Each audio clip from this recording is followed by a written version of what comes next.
আমরা রূপায়ণ টাওয়ারের নিচে বসবো, রূপায়ণ টাওয়ারের নিচে কর্মসূচি করবো।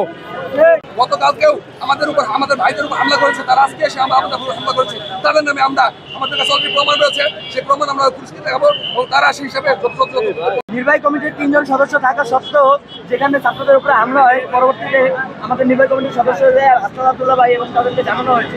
হাসান আব্দুল্লাহ ভাই আমাদেরকে আশ্বাস করেছিল যে আমরা এর সুস্থ বিচার করবো, কিন্তু এখনো পর্যন্ত কোনো সুস্থ বিচার পাওয়া যায় না। আমি আপনাদেরকে আরেকটা জিনিস জানাই দেই, আমি জাতীয় বিশ্ববিদ্যালয়ের এই বৈষম্যবিরোধী ছাত্র আন্দোলনের সর্বপ্রথম কমিটি যাই জাতীয় বিশ্ববিদ্যালয়ের শেখ বোরহানুদ্দিন কলেজে। আমি শেখ বোরহানুদ্দিন কলেজের সংগঠক, বৈষম্যবিরোধী ছাত্র আন্দোলনের সংগঠক। কিন্তু আমার কথা এটা না, আমরা যদি সেই ছাত্রলীগের মতো ক্ষমতার প্রভাব ঘটাই তাহলে সেটা তো হবে না।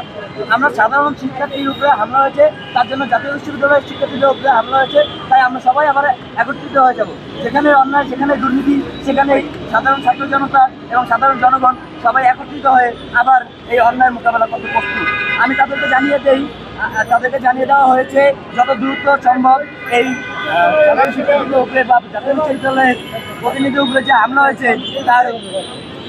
তার সুষ্ঠু বিচার করার জন্য একটা প্রেস রিলিজ দেওয়া হয়েছে, যেখানে প্রথম হামলার কোনো উল্লেখ নাই।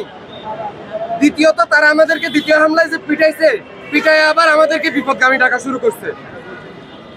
এর প্রেক্ষিতে আমরা ঢাকা মেডিকেল থেকে আমাদের যেই বক্তব্য সেটি সাংবাদিকদের সামনে পেশ করেছি, জাতির সামনে পেশ করেছি।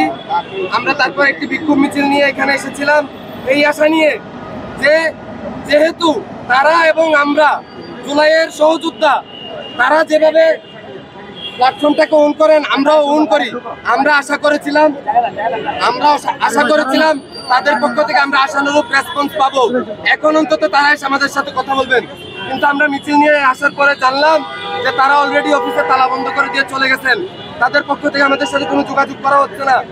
এর প্রেক্ষিতে আমরা এখন মনে করছি যে বৈষম্য বিরোধী ছাত্র আন্দোলনের সাথে আলোচনার মাধ্যমে বিষয়টির যে একটা সমাধানের, সাংগঠনিক সমাধানের যে একটা সুযোগ ছিল, সেই সুযোগটি আছে বলে আমরা মনে করছি না। তাই আমরা আহত শিক্ষার্থীদের পক্ষ থেকে আইনের দ্বারস্থ হব।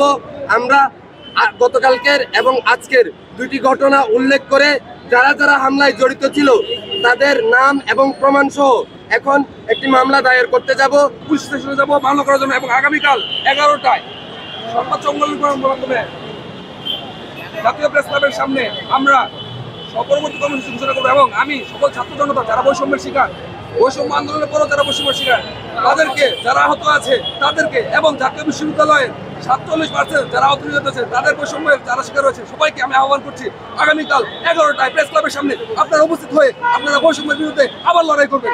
ইনকিলাব জিন্দাবাদ।